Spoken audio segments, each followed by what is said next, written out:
Hello दोस्तों, स्वागत है आपके अपने चैनल कैरियर एरा पर। जैसा कि आपको पता है कि थर्मल इंजीनियरिंग का सब्जेक्ट चल रहा है और आज के दिन हम लोग लेक्चर 4 की ओर बढ़ रहे हैं और फंडामेंटल कॉन्सेप्ट्स ऑफ थर्मोडायनेमिक्स के बारे में हम लोग पढ़ रहे थे। आज लास्ट डे है। आज हम लोग थर्मोडायनेमिक्स का कॉन्सेप्ट, जितने भी फंडामेंटल कॉन्सेप्ट्स होते हैं उसके बारे में जान जाएंगे। उसके बाद हम लोग थर्मोडायनेमिक्स की जो लॉ हैं उसके बारे में पढ़ेंगे। तो आज का जो टॉपिक होगा वो बहुत छोटा टॉपिक है, point function and path function. पहले हम लोग समझेंगे क्या है, ये रह गया था, और फिर लॉ पढ़ने के पहले हम ये थर्मोडायनेमिक इक्विलिब्रियम पढ़ना जरूरी है। तो सबसे पहले हम लोग जानेंगे कि पॉइंट फंक्शन और पाथ फंक्शन है क्या। तो point function and path function. Point function, इसके पहले याद कीजिए मैंने बताया था कि एनर्जी दो टाइप्स की होती हैं। एक तो हम लोग जिसको स्टोर कर सकते हैं और एक एनर्जी ट्रांजिएंट फॉर्म में होती हैं, जैसे कि हीट एंड वर्क।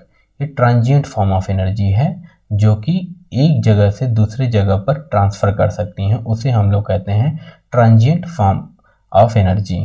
तो एक जगह से दूसरी जगह पर ट्रांसफ़र करती है, तो ऐसी एनर्जी किस में आएंगी, पॉइंट फंक्शन आएंगी या पाथ फंक्शन आएंगी? सोच के देखिए।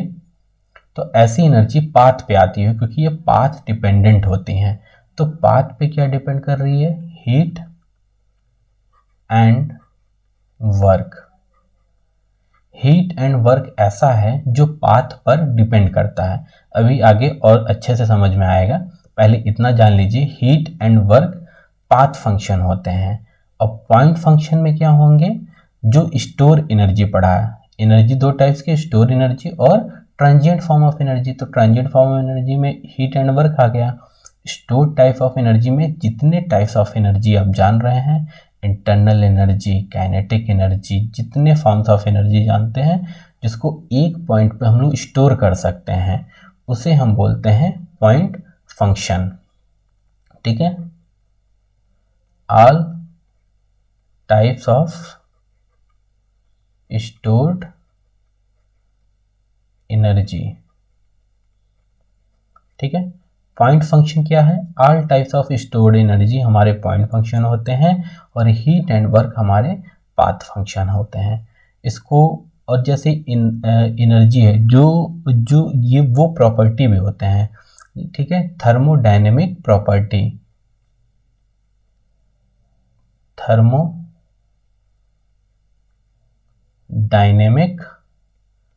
प्रॉपर्टी।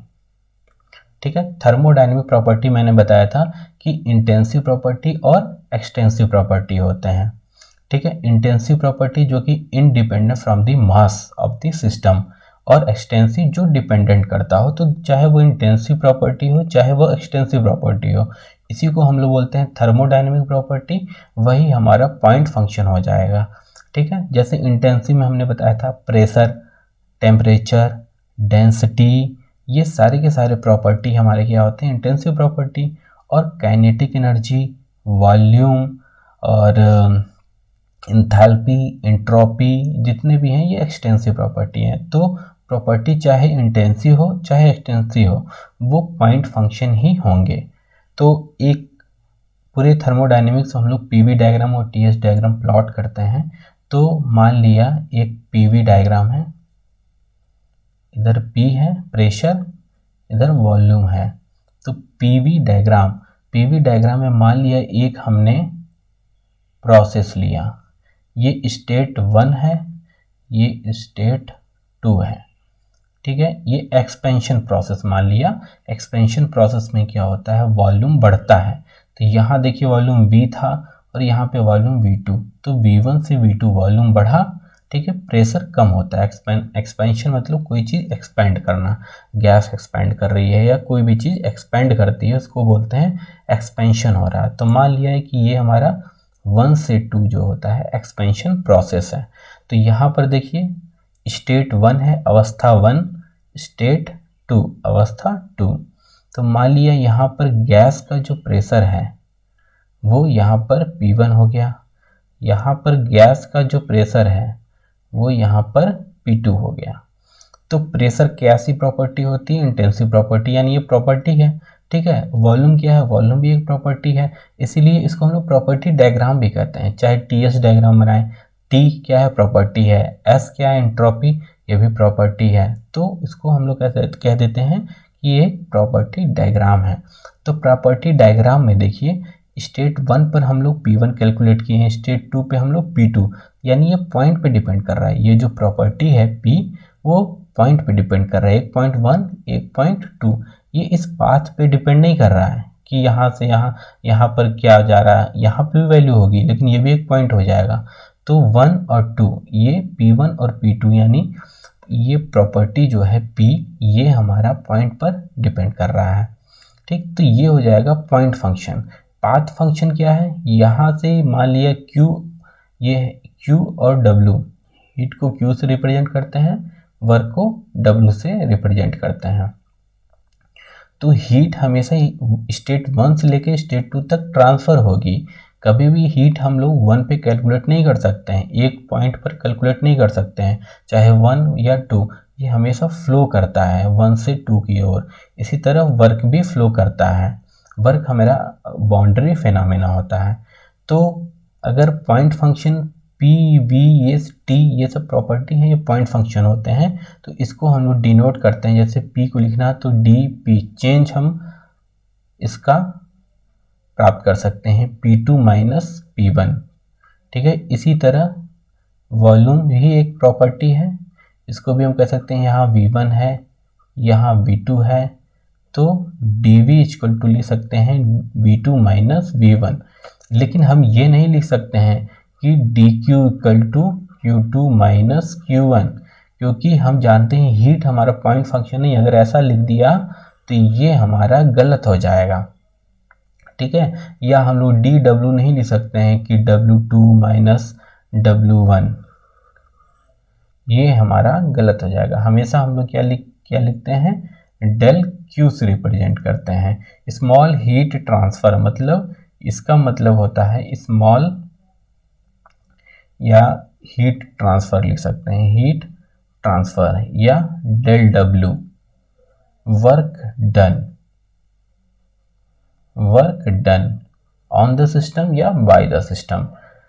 ठीक है, तो हम लोग हमेशा dQ या dW नहीं लिखेंगे, हमेशा डेल Q या डेल W, क्योंकि हम जानते हैं हीट और वर्क हमारा पाथ फंक्शन होता है। आगे आप लोग पढ़ेंगे फर्स्ट लॉ ऑफ थर्मोडायनेमिक्स, उसमें मैं लिखवाऊंगा formula. First law of thermodynamics का फार्मूला होता है del Q equal to DU plus, ये इक्वेशन है, del Q equal to DU plus del W। यहाँ पर मैंने DQ equal to del U plus DW ऐसे नहीं लिखा है, U चूँकि प्रॉपर्टी है, इसके साथ हमने D यूज किया है। हीट एंड वर्क हमारा पाथ फंक्शन है, इसलिए हमने यहाँ पे डेल वर्ड यूज किया है। ठीक है, तो ये फर्स्ट लॉ ऑफ थर्मोडायनेमिक्स में और क्लियर होगा कि यहाँ पर ऐसा क्यों लिखते हैं। ठीक है, तो चूँकि इसीलिए लिखते हैं क्योंकि ये पॉइंट फंक्शन और पाथ फंक्शन की वजह से। तो आई होप आपको पॉइंट फंक्शन और पाथ फंक्शन क्लियर हो गया होगा। ठीक है, एक बार और देख लेते हैं। पॉइंट फंक्शन क्या है, जितनी भी थर्मोडायनेमिक प्रॉपर्टी होती हैं, चाहे वो इंटेंसिव प्रॉपर्टी हो, एक्सटेंसिव प्रॉपर्टी हो, जैसे कि pressure, temperature, density, volume, kinetic energy, enthalpy, entropy, जितनी भी एनर्जी हैं हीट एंड वर्क को छोड़ करके, वो हमारा पॉइंट फंक्शन होता है। और हमेशा ये चेंज में हम लोग इसको लिखते हैं, जैसे dP, तो dP P2 minus V1, dV V2 minus V1, या हम लिख दें ds यानी entropy, change in entropy, ds equal to S2 minus S1। लेकिन हीट एंड वर्क को हम लोग ऐसे नहीं लिख सकते हैं, हीट को हमेशा डेल Q और डेल W ही लिखते हैं, क्योंकि ये हीट एक जगह से दूसरी जगह की ओर ट्रांसफ़र होती है, यानी फ्लो होती है, हीट एंड वर्क। इसीलिए ये पाथ फंक्शन होते हैं जो कि पाथ पर डिपेंड करते हैं, ना कि पॉइंट पे। ठीक है, आपको ये क्लियर हो गया। बढ़ते हैं नेक्स्ट टॉपिक की ओर। नेक्स्ट टॉपिक है हमारा thermodynamic equilibrium. Law of thermodynamics पढ़ने से पहले ये इक्विलिब्रियम की अवस्था आपको पढ़ने की आवश्यकता होगी, बिना इसको समझे लॉज ऑफ थर्मोडायनेमिक्स आपको समझ में नहीं आने वाला है। देखिए, थर्मोडायनेमिक इक्विलिब्रियम, इक्विलिब्रियम का मतलब होता है स्टेट ऑफ बैलेंस, मतलब बैलेंस हो जाए। जैसे आपने तराजू देखा होगा, तराजू, तो तराजू में क्या होते हैं,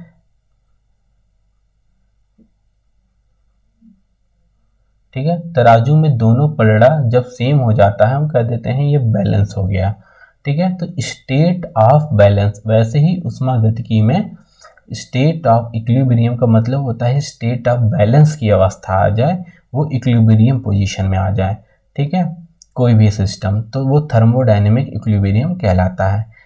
ये इक्विलिब्रियम 4 टाइप्स के हो सकते हैं किसी सिस्टम में।